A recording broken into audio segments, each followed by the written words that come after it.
Four-time Best Radio Newscaster Awardee, Dennis Antenor Jr. Three-time Best FM Station Awardee, Home Radio 97.9.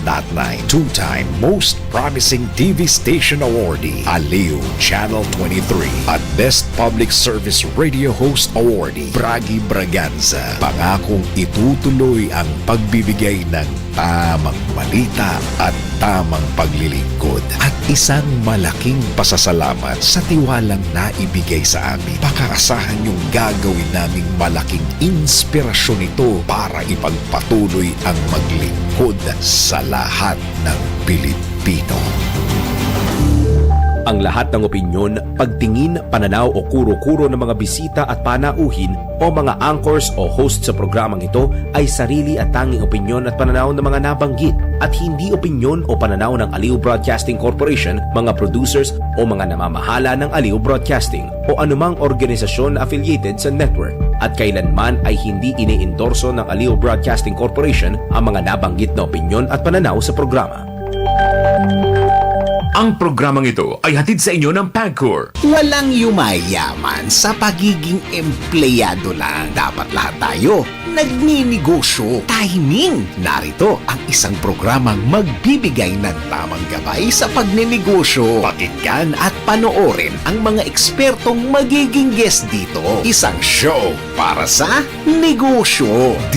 DWIZ Negoshow kasama sina Lito Gagni at Gerry Urbina. Pakinggan ng live sa DWIZ. Panoorin ng live sa Aliw 23 at i-follow sa lahat ng digital channels ng DWIZ, Facebook, YouTube at DWIZ News App. Huwag munang magplano, huwag munang sasabak, huwag munang papasok sa negosyo nang hindi napapanood ang show na Negoshow. Okay, we're back. Another exciting episode of Negoshow, Tito. Yes. We have a great guest. great guest, yes. I think this is... Courtesy of your friend.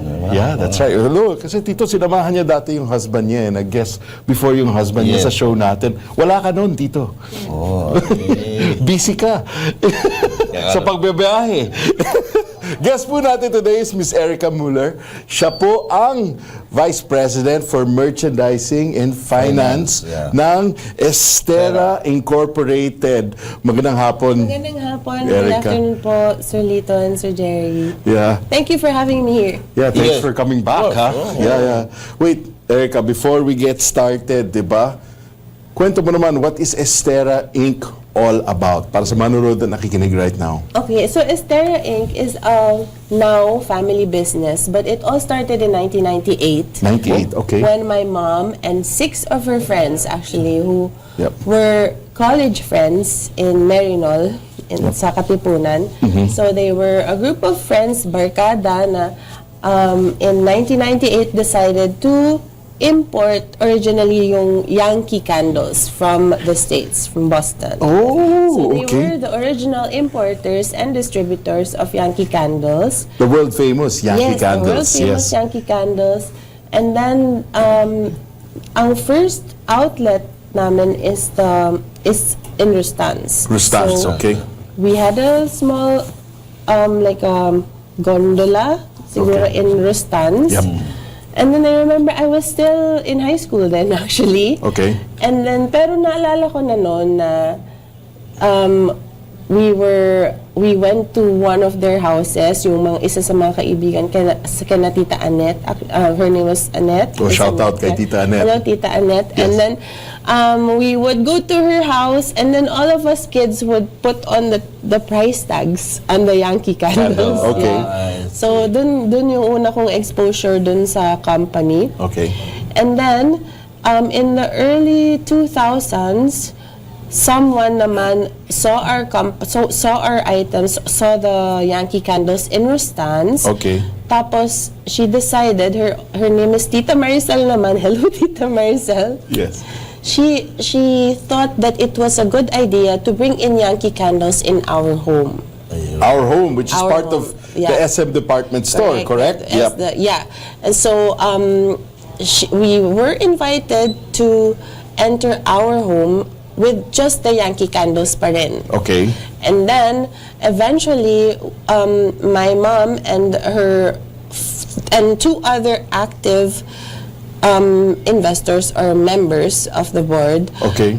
decided, let's bring in other items to accompany the candles. Okay. Sa bowls, fish bowls, Okay. or small plates, small votive glasses. Kasi maliliit lang yung Yankee. They Yes. also had warmers. Yes. And then, so doon nag-start naman yung journey ng Estera to come up with accessories, with home accessories. Home accessories. Ano yan, just to go along with the candles or talagang a full Initially- product line of home accessories? Initially, that was the plan, just to accompany Okay. the candles, Yeah. but the candle would always be the highlight. Okay. And then, around that time also, they were introduced to buying agents from Filipinos who have background in importing naman Okay. items Yep. from China. Yes. And then we started with that.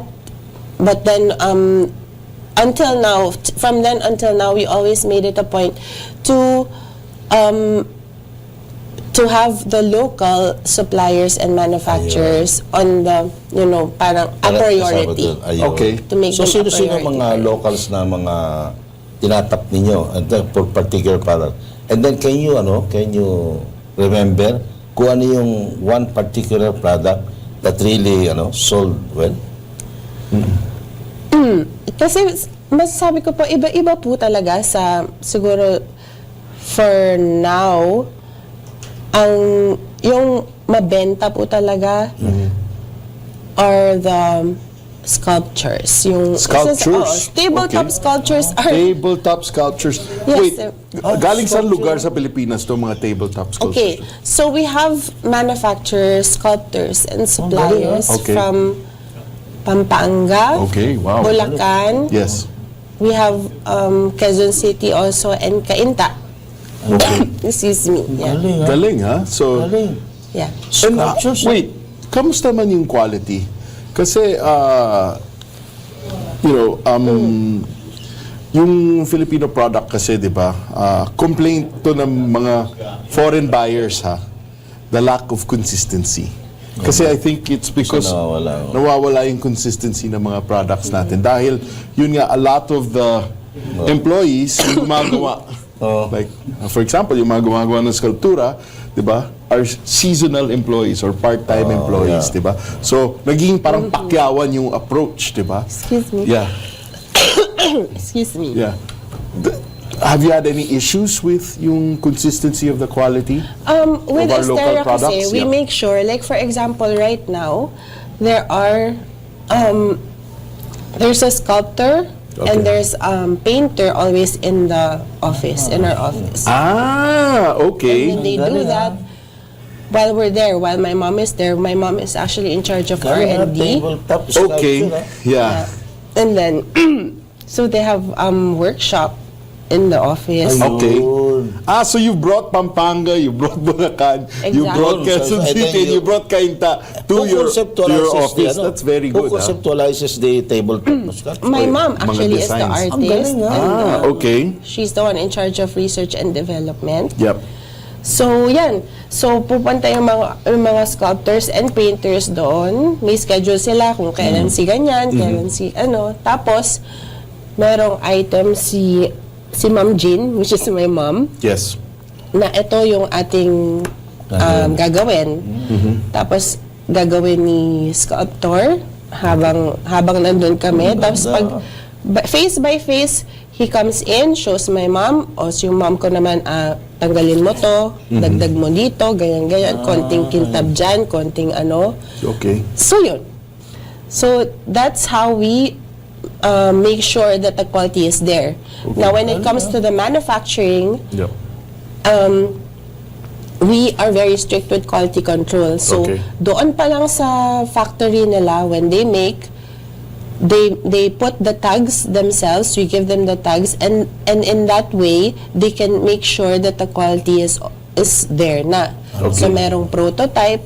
From Okay. the prototype, they will compare, and then when they deliver to our warehouse, the warehouse people, our warehouse staff also checks. So may inspection, quality inspection. So, okay itong lahat. So may quality Check. control, no? Correct. It's your mom who's in charge of quality control.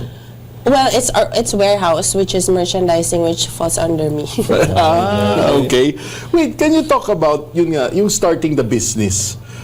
You know naman our show, di ba, Yeah. Negoshow, our aim is to inspire as many Filipinos and Filipinas nga to become entrepreneurs and entrepreneurs. Marami mga OFWs, they listen to our show and then they tend to get ideas eh. Yeah. Minsan may mga nandyan na gusto mag-negosyo, sandali mo na.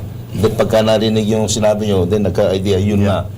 Oh. Tsaka kasi gusto rin namin i-normalize yung mga challenges nga, di ba? And that's why we always ask our guests, Yeah. can you talk Malaman. about the challenges that your problems company, that you- problems that you faced, overcome. and how did you hurdle them nga? How did you overcome them, di ba? When starting your business, yeah. With starting, siguro, I cannot really say much about it because I was very young then. Okay. But I saw how my mom and her friends really hustled hard for it. Okay. Like, they delivered with their own cars to their stands. God. And then they had their kids put on the tags, and okay. put the candles back in the boxes. So it became a family business pala. All Correct. six Well, of them. Actually, yes. Ito, multiple families. Multiple Multiple families. Are they still... There's all still friends, yan. Like, Yeah. we Ganda. still see each other regularly. Like one of them, Kaya kami yung negosyo we joined in the rally. Parang family din tayo, di ba? Yes, that's right, yeah. Correct. Oo. Opo.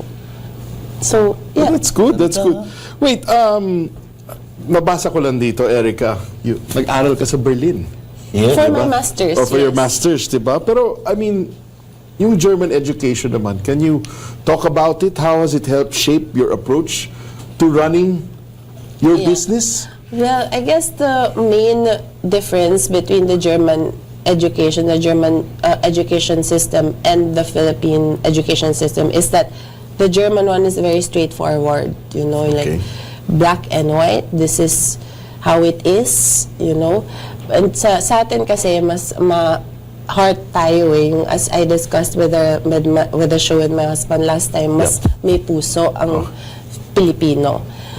So in that way, in Germany, I learned that, for example, in the business, don't be too emotional, I see. Lalo na, ako nung una, I admit, nung una parang pinipersonal ko lahat na parang, bakit ka magre-resign, di ba? Hindi mo na ba ako gustong boss? Personalin ko yun lagi. Yes. Sa Germany, hindi, iba. Sa Germany, doon ko natutunan na, okay, sige, this is just a business for people, and but we were just lucky that there's passion with it. But at the end of the day, it's a business. Okay. Hindi, ah. Ibang-iba sa atin, Tito. Kasi sa atin, tayo, oo. very emotional. Very emotional. Oo. Kami nga nito, nag-iyayakan pa. Nag-iyayakan pa kami. Ganun ba, Tito? Anyway, Pag nasa office, Grabe. ganun ba tayo, Tito? grabe pala dyan sa Germany. Oo nga eh. Ang alam ko lang guys, Sprackenheim.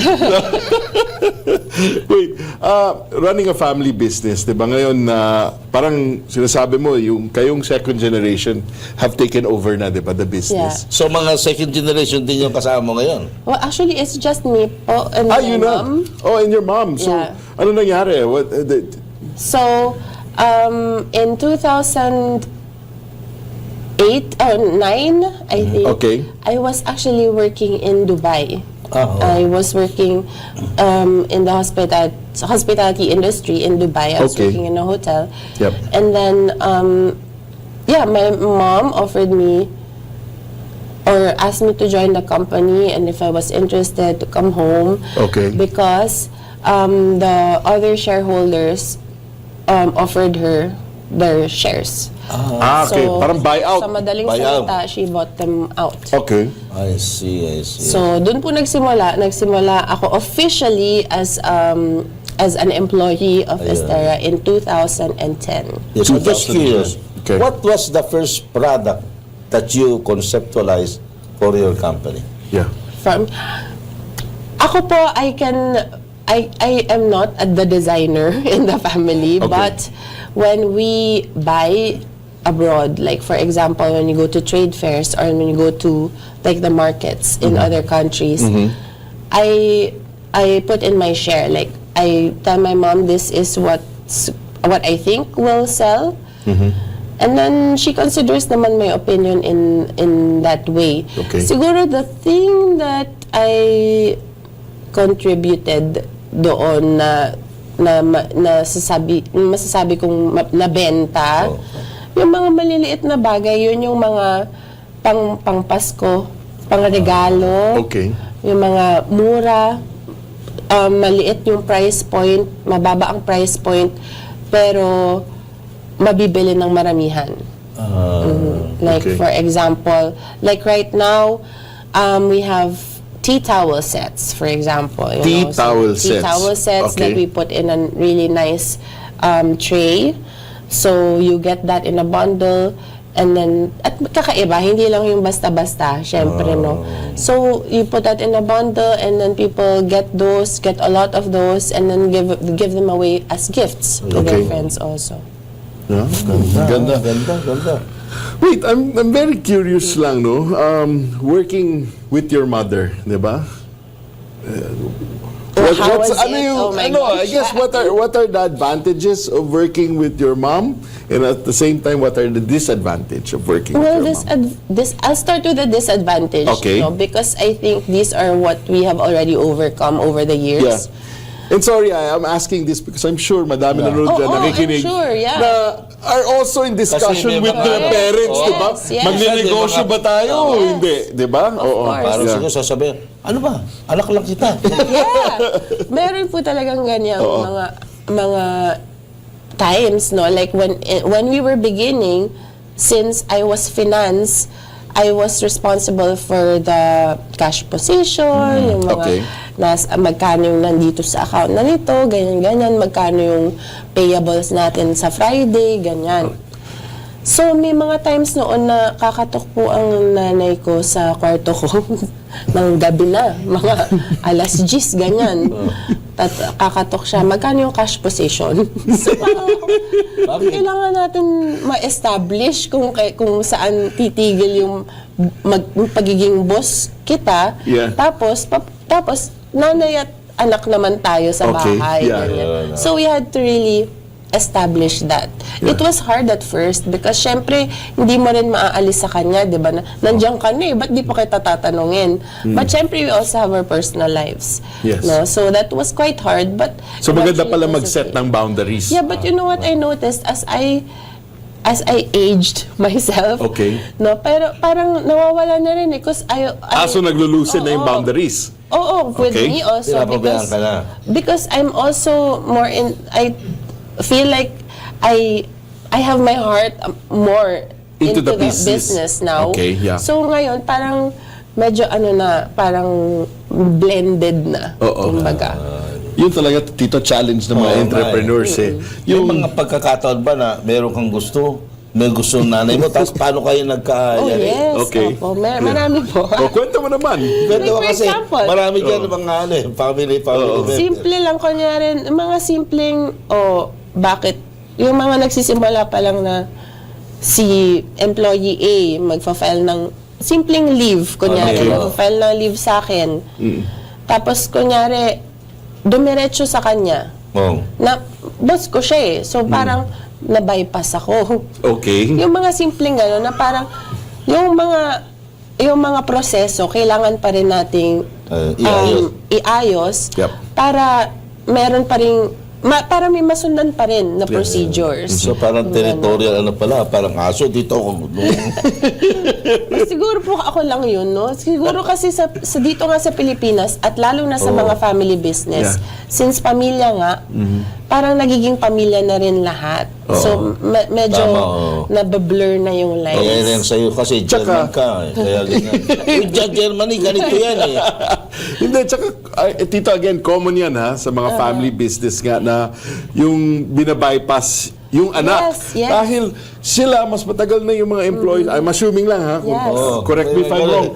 Mas matagal na sila sa negosyo kaysa sa'yo, di ba? So, Nakakadiretso na talaga kay boss, di ba? Correct. But the thing is, with that also, because my mother, her background also was from a family business sa lolo ko naman. Okay. Mas lang real estate, Yes. commercial establishments.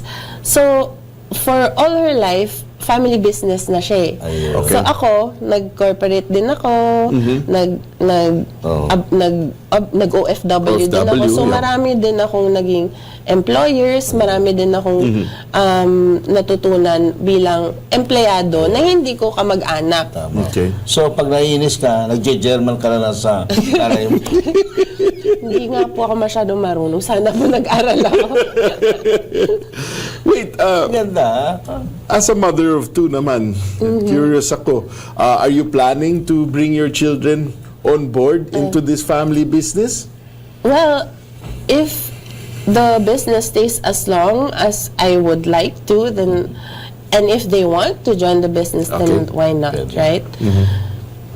Right. Yeah. Wait, how do you balance naman yung tatawag nilang work-life? Well, diba? The siguro- demands of running a business and at the same Yeah. time raising two young kids. Correct. Well, siguro this is where the pros of being in a family business come in, like Okay. because I lived in Berlin from 2019 to 2024.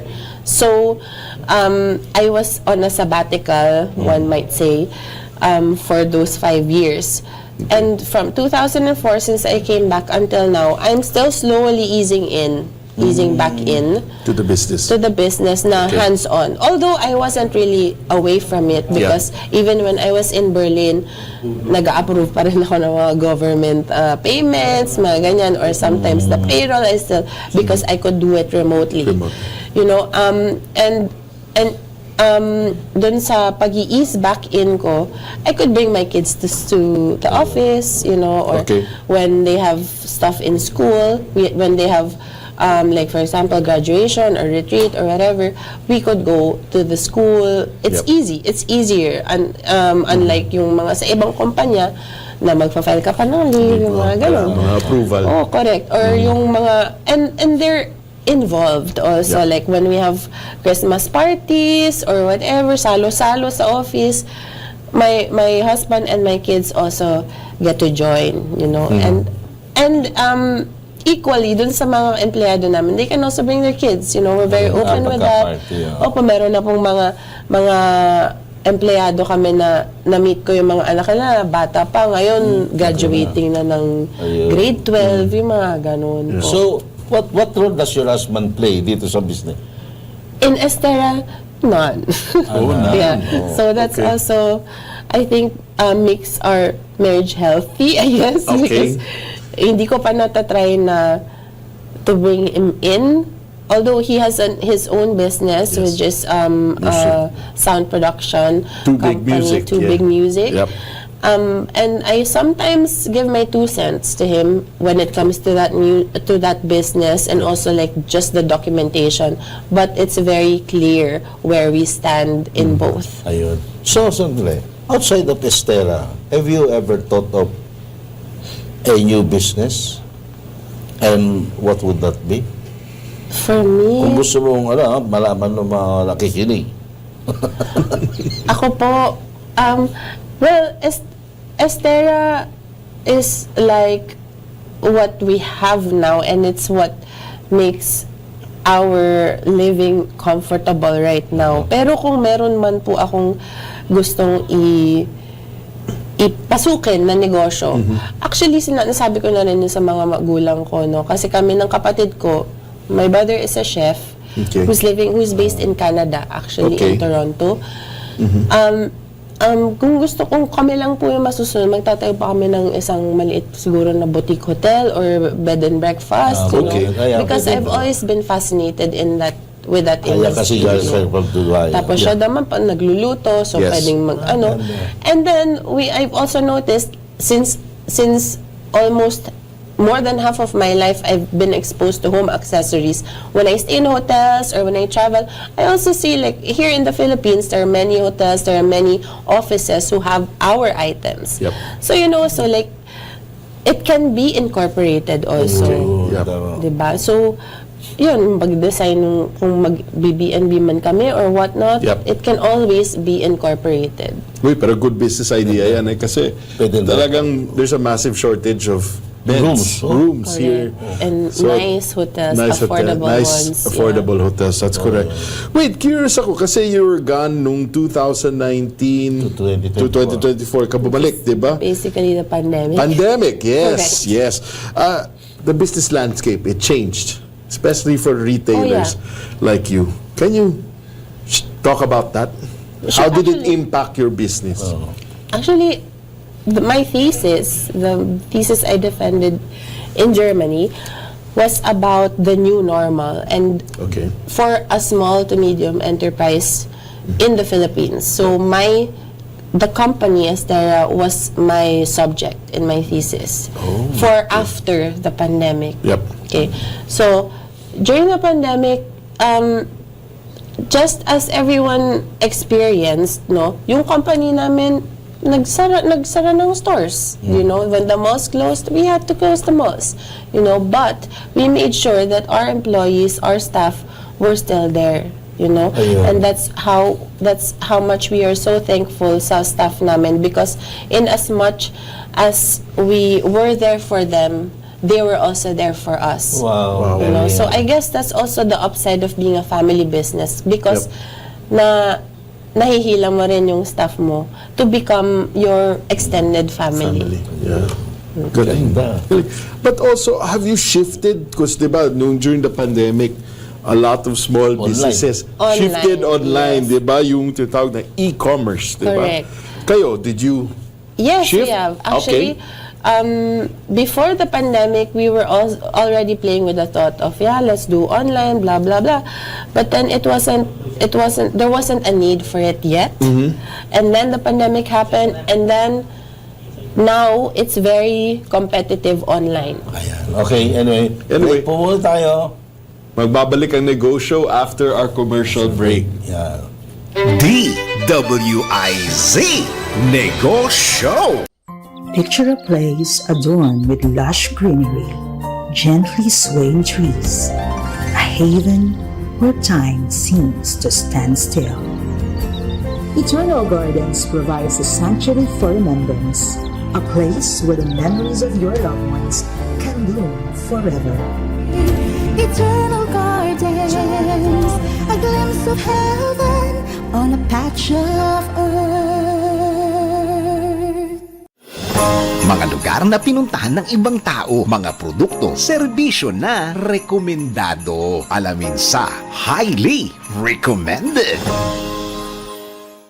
Lusong! Sa puso ng Laguna, matatagpuan ang mga pasyalan na perfect para sa nature lovers at adventure seekers. Unahin natin dyan ang Pagsanhan Falls, kung saan pwedeng sumakay sa bangka at mag-river adventure papunta sa Majestic Waterfalls. Gusto mo ba ng relaxing escape? Subukan ang Hidden Valley Springs sa Alaminos o Tadlac Lake sa Los Baños, na tinatawag ding Enchanted Lake dahil sa ganda nito. Mahilig ka ba sa culture? Bumisita sa Nagcarlan Underground Cemetery at Rizal Shrine. Sa Calamba naman yan para sa makasaysayang experience. Kung nature tripping naman ang hanap mo, perfect ang Hulugan Falls sa Louisiana at Mount Makiling para sa hiking at breathtaking views. At syempre, hindi mo pwedeng palampasin ang bayan ng Liliw, na kilala sa magagandang old Spanish era houses at masasarap na native delicacies tulad ng espasol at uraro. Kaya ano pang hinihintay mo? Tuklasin ang ganda ng Laguna at damhin ng kakaibang adventure. At yan ang ating highly recommended. Tama. Latest, pinakabago at tama. DWIZ News Catch Up. News Catch Up. Magandang hapon Pilipinas, narito na ang tamang balita sa oras na ito. Mas agresibong mga hakbang ukol sa digital trade at e-commerce ipinanawagan ni Pangulong Marcos sa APEC Summit. Ang detalye niyan mula kay Patrol 13, Gilbert Perez. Hinimok ni Pangulong Ferdinand Marcos Jr. ang mga miyembro ng APEC na isulong ang mas agresibong mga patakaran para sa digital trade at e-commerce. Sa kanyang intervention dito sa ginaganap na APEC Summit sa South Korea, binanggit ng Pangulo na ang digitalization ay mahalagang susi raw sa paglikha ng mas maraming oportunidad para sa mga negosyo, lalo na yung mga MSME. Binigyan din ng Pangulo ang pangailangang ipagpatuloy ang mga diskusyon sa e-commerce, investment facilitation at domestic regulation sa sektor ng serbisyo. Sinabi ng Pangulo na dapat tiyakin ng mga ekonomiya yung mga bansang ito na makikinabang ang lahat sa digital transformation, hindi lamang daw ang mga malalaking korporasyon. Kasama sa panawagan ng Pangulo ang pagbuo ng mas matatag na digital infrastructure at mga alituntuning magpapadali sa cross-border trade. Ayon sa Pangulo, sa tulong ng digital economy, mas mapapabilis ang koneksyon at paglago ng mga bansa sa rehiyon. Patrol 13, Gilbert Perdes, nagbabalita ng tama, naglilingkod ng tama. DWIZ News Catch Up. News Catch Up. At yan ang tamang balita sa mga oras na ito. Mag-follow at subscribe sa lahat ng DWIZ News digital accounts. Facebook, Instagram, YouTube, TikTok, X, DWIZ News app at DWIZ News website. Ako po si Andrew Reñon, nagbabalita ng tama, naglilingkod ng tama. Oras-oras nagbabalita ng tama, naglilingkod ng tama. DWIZ News Catch Up. News Catch Up. Ang balitang ito ay inihatid sa inyo ng Bingo Plus. Download Bingo Plus app now on Google Play and Apple App Store. Visit bingoplus.com to learn more. With Bingo Plus, bingo sa saya, plus sa panalo. Gaming is for 21 years old and above only. Game responsibly, keep it fun. Oras sa buong kapuluan, 37 minuto makalipas ang alas 2 ng hapon. That time check was brought to you by Bingo Plus. Download Bingo Plus app now on Google Play and Apple App Store. Visit bingoplus.com to learn more. With Bingo Plus, bingo sa saya, plus sa panalo. Gaming is for 21 years old and above only. Game responsibly, keep it fun. Oras, hatid sa inyo ng Pagcor. That time check was brought to you by Game Zone. Kapag hindi na maganda, pause na muna. Game Zone.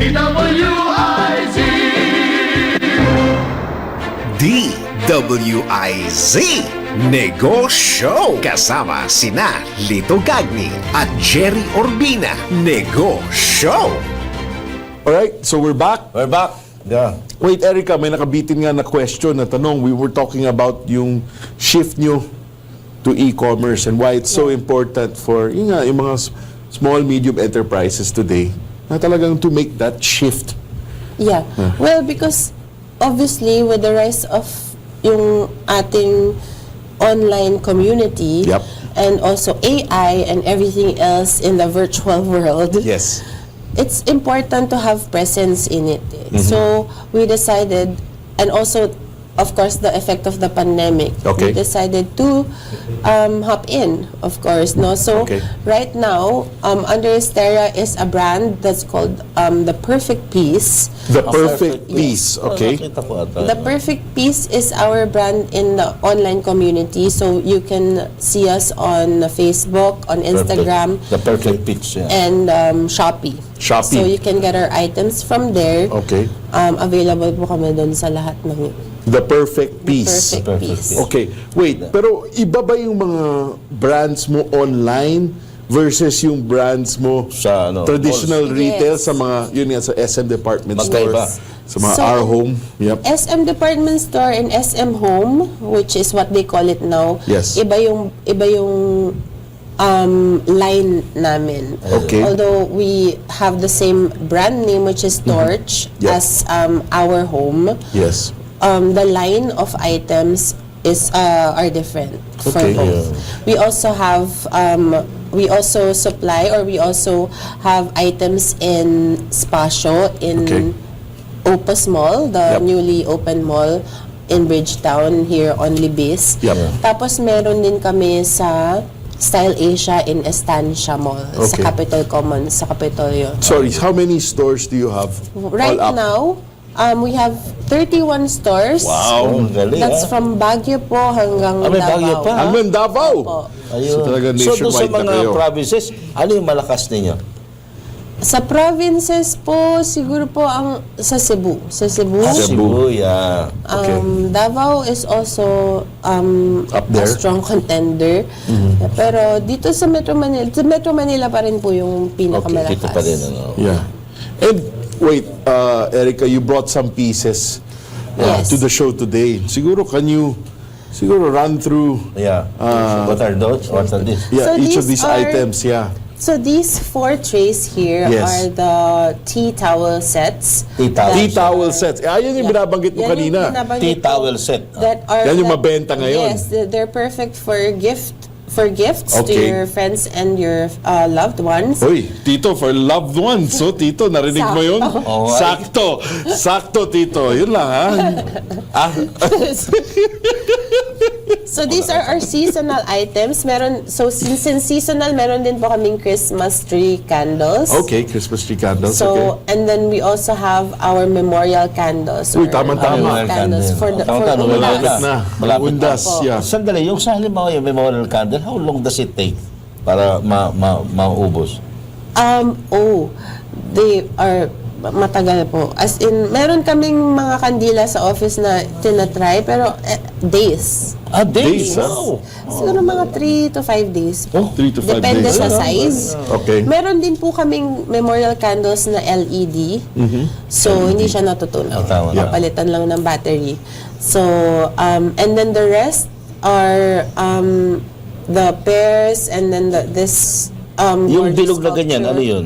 Parang This is what we call, ito po yung tabletop sculpture natin. Ito Okay. po yung Holy Family. Holy Family. That's, ito. Yeah, Holy Family. Best seller po namin yan. Matagal na po. talaga. Okay. Since, I guess, Talaga religious sila. religious po Sa talaga Germany ang din, consumer. binibili rin ba yan?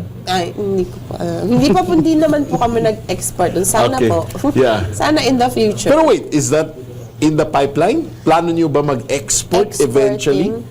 Well, before we were kind of exporting through SM because we also sent items to SM Guam. SM Guam. Yes. Galing, ha? How about yung mga China nila na mga locations?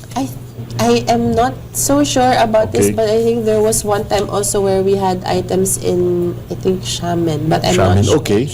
Yeah. Yeah. So in a way, directly exporters na rin kayo. Correct. no? But Okay. in the future, maybe if the the tariffs go down or like the export Yes. market Pwede becomes sila sa easier. May mga yung mga yung DT, yung drone negosyo, yung Opo. sa IFEX. Yeah. You can, You should join, yeah. You should join IFEX. Yeah. Yung SITEM. Saitem, Yeah, yes. SITEM, di ba?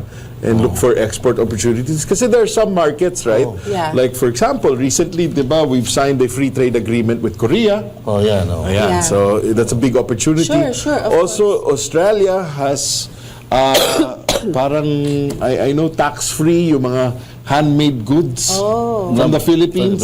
Galing, Yeah, no, so- they're supporting us. Yeah, they're very... Yeah, they're- we should. Yeah, a we lot should of our neighbors are supporting explore us. that. Yeah. Yeah. Wait, Ganito, going back to these items, wait, which ones are made locally and which ones are imported here? So, well, most of them, like the tea towels, they're Okay. sourced outside. Outside of the Philippines, okay. And then the rest are locally made Wow. and designed. Galing, Okay. ang galing ang design Galing. nila. Yeah, the Yan, design. ba yung ganitong design, maraming ganyan. Opo. Oh, ang ganda. Yeah. And this is something conceptualized by your mom. Yes. This one. Yeah. Ikaw, what was it that you conceptualized? Ako po, hindi po ako dito sa research and development. I'm more on conceptualizing processes and Kami, procedures. pwede kami, magaling kayo mag-conceptualize. Sige nga po. So, sa office lang po ako, processes, procedures, Okay. logistics, and Yep. all that. Alam, maganda yung Holy Family. Yes, Maganda. meron po kami Kasi very ibang religious colors kasi. din. Yeah. Yeah. So, Wait, Erica, it's a big challenge for many companies. Madami nag-aambisyon na makapasok ng SM, yung mga big box retailers. Siguro, yun nga, nakwento mo kanina kung paano kayo nakapasok. Pero, do you have some tips or advice para sa mga nunod na nakikinig right Paano now silang na, papasok sa ano? na nag-a-aspire na makapasok sa SM, di ba? Yeah. Well, I think the advice that I could give the aspiring ones to get in the big box Retailers. retailers is siguro be bold, like with the designs, with your designs. Don't follow trends so much kasi meron na sila niyan eh. Diba? Okay. So, I think yung makakapukaw ng mata nila is yung bago. Pagod. So parang in short, Meron wag na sila. makiuso. Huwag makiuso. Dapat ikaw yung magpauso. Para makita ka nila. Okay. Wala ka bang dinesign na merong German origin? Well, kasi po, ang sinasabi din ng boss ko, ng aking nanay, is that sa European design, actually Scandinavian is the more popular. Scandinavian aesthetic. Yung Nordic design, Yes, tawag nila, it's di ba? not very mabenta sa Pilipino. Kasi simple. It's plain. Plain, hindi masyadong makulay, Okay. flat. Sa atin, marami yung maganda. Ang Pilipino, lalo na ang masa, yung BC, C, gusto nila makulay. They like color. Yeah. Okay. That's what I actually noticed sa SM Home. Yeah.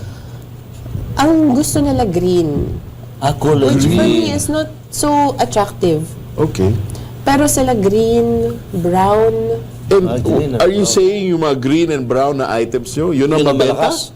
sa SM Home, yes. Sa SM Home, okay. Green and brown. Bakit? Yeah. Bakit kaya? Yeah. Is there a reason to this? I don't know. It also escapes me, but Okay. yun yung Green and nakikita brown. naming Yeah. trend usually when my mom makes collections for SM Home, she always includes green, red, brown, green. loud. Everything that you can see right away. Kasi siguro din sa bahay pagpasok mo, gusto nila, yun lang agad yung makikita. Yep. Diba? Sa lamesa, yun agad. Galing Tapos, pero sa our home, it's a different story. Like, for example, if my mom makes a collection, the basics lang yung colors. Okay. Bilis Anyway, break po na naman po tayo. We will come back after the commercial break. DWIZ Negoshow. Panatilihing masaya ang Time check. It's 10 o'clock. Tuwing 10 o'clock, siguruhing nakatuto ka sa Aliw Broadcasting Corporation, DWIZ News Nationwide, DWIZ News FM Regional Stations, Aliw Channel 23, at DWIZ News TV para sa Health Habit. Makinig, manood at follow na sa Health Habit. Araw-araw, Lunes hanggang Biyernes, 10 o'clock ng umaga at 10 o'clock ng gabi. Hatid ng PhilHealth. Pilipino ako, may PhilHealth ako. Tuklasin hindi lang history, kundi adventure at nature trip ang hatid ng Bulacan. Simulan natin yan sa Biak na Bato National Park sa San Miguel, kung saan pwedeng mag-explore ng caves at waterfalls habang binabalikan ng kasaysayan ng revolusyon. Kung nature vibes naman ang hanap mo, perfect na perfect dyan ang Verdivia Falls sa Doña Remedios Trinidad o ang Madlum Cave na sikat sa rock formations at river trekking. Para naman sa cultural experience, bumisita sa Baraswain Church. Ito ang makasaysayang simbahan kung saan naisulat ang unang konstitusyon ng Pilipinas. At kung gusto mo naman ng Instagram-worthy na spot, subukan ng Garden Ciudad de Victoria sa Bukawi kung saan makikita ang breathtaking flower gardens at relaxing landscapes. Kaya ano pang hinihintay mo? Halina sa Bulacan at damhin ang saya ng nature at kasaysayan. At yan ang ating highly recommended WIZ Negoshow. Kasama sina Lito Gagni at Gerry Urbina. Negoshow. Okay. Okay. Wait, Erica, can you talk about yung philosophy ng company niyo? Parang mantra ninyo yung support local. Diba? Ang ganda nun, support Ganda. local. Kasi your company, you've built an identity around that, diba? Yes. You explained to us nga kanina off the air na meron kayong existing policy na 80-20 rule, di ba? Yes. Na 20% ng product line ninyo, max yun, import source from outside the Philippines. But you still retain 80%, di ba? Yes. Can you explain that? At least you are helping the local. Yeah, helping local. And I think that's one of the main missions of my mom when she put up the company. Yep. Na talagang susuportahan natin ang atin. Locals. Diba? Kasi kahit na sabihin natin na ang karamihan sa mga negosyante dito sa Pilipinas labas papasok yung ano nila, yung pananaw na gusto nila import tayo, dito natin benta, kunin natin from this. Pero obvious naman na nakita din ng mom ko and her partners din na nakakasabay ang gawang Pilipino. So dun na naging firm siya dun sa ano niya na suportahan natin ang Pilipino kahit na sige paunti-unti tayong magpasok ng bago sa iba, di ba? Pero dun pa rin tayo sa maganda yan, maganda yung philosophy mo. Kasi you are really instilling parang and helping the local artisans dito, di ba? Wait, right now, di ba, there's a growing trend, yung sustainability. Mga eco-friendly products. Are you guys producing such products? Yes. We also have organic resin. Organic and resin. also terracotta. Yung terracotta kasi is parang ceramic din siya, but heavier but the most important thing is that it doesn't require as much fuel when you cast it, no? So hindi siya nagba-burn masyado, hindi masama sa hangin natin. And also in the office, like we try as much as we can to go paperless. Or when we package, we use reuse yung mga lumang box pag nagde-deliver. Diba? Yung mga dyaryo, yung mga papel na scratch paper gamitin, mga ganon.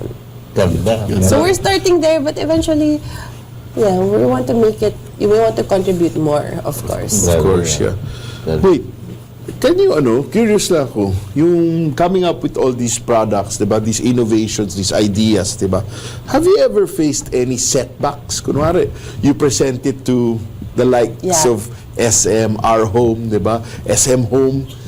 Of course, Yung tawag na rejections, diba? Yeah, of course. Can you, siguro, kwento mo naman how you handle that? Kasi, siyempre, yung may iba, minsan, nare-reject sila. They don't know. Pero ikaw hindi, dapat hindi.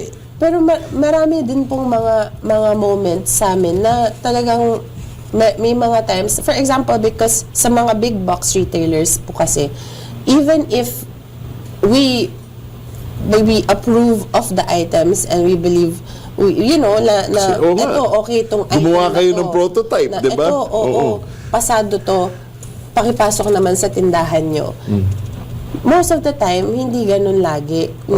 Meron mga times even, so we do have samplings with them, that's what they call it, samplings. Parang taste test, Correct. Meron mga times na wala pong na-approve. So, back to zero na naman. Drawing na naman. Saan natin dadalhin tong mga prototypes na to? So, juggle, ganyan. So, hindi lahat masaya. But we just need to reorganize, restructure. Meron dito yung business tips and lessons for aspiring entrepreneurs. Marami kasi nakikinig sa atin. What's the one piece of advice you would give to someone who is just starting out in entrepreneurship, particularly sa home decor or lifestyle industry? Well, as I've said earlier, be bold, take risks. Because if you just go with the flow, pare-pareho lang kayo ng matutungtong. But if you take a risk, baka umangat ka. Pwede ding hindi, pero try ka lang ng try, diba? And also, it's also very important, like for example, with this business, to give importance to your partners, which is our suppliers, our sculptors, our painters, our staff, because if not for them, wala din kami. You know, these staff, these suppliers that we have now, backyard lang yung mga factories nila before.